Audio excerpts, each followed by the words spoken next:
Right? Inexperienced troops for rookies. Why to run them, how to run them, what they are.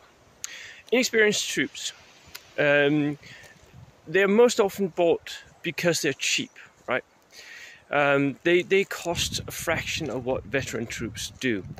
But there are some detriments that you have to be aware of. Inexperienced troops, they die much more easily. Instead of on a 4 for regular or a 5 for veteran, they die on a 3, which means that most of the time, if you're shot at, you can expect people to go down. It will happen every time. So that's bad. Their morale is also worse. So instead of a 9 for regular, they have an 8. And quite often you can get extra rules that affect morale. They can be shirkers, some of them. They can be green. Green is all... it can be kind of nice though, because it can make you regular instead.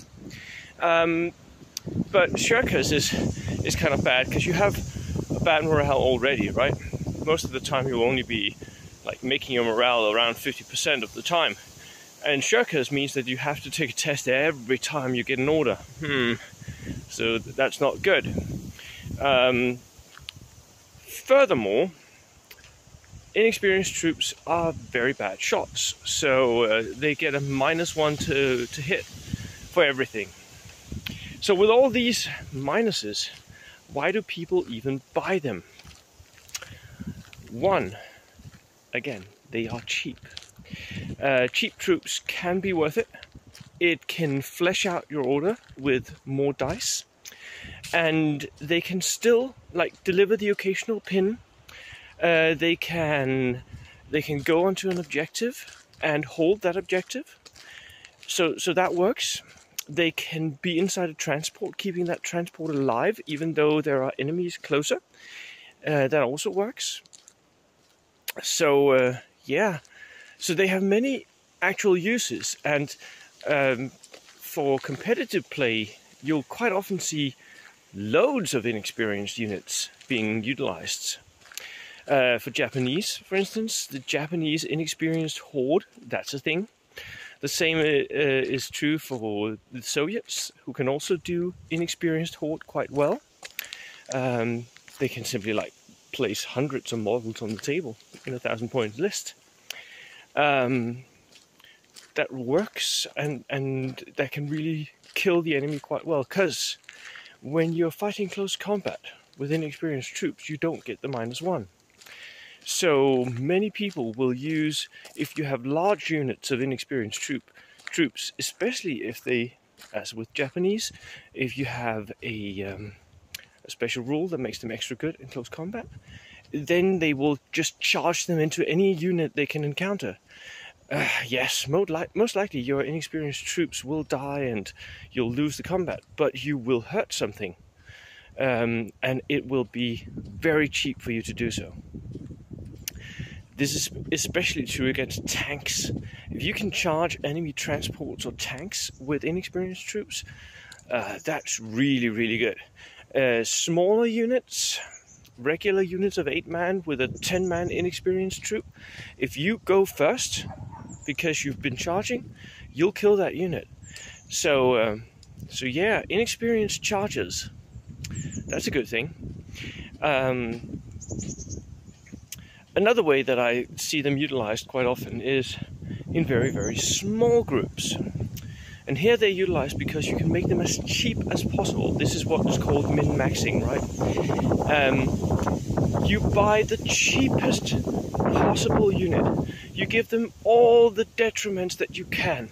You make them shirkers, you make them green, you take away their guns, whatever. Anything you can do to make them cheaper. And then you just place them on the table. Why? Because they are an extra dice. That extra dice will swing the scales of chance in your favor when you're picking dice out of the bag. So it's more likely that you'll get the first die in a turn, and that you'll be able to use it for something good.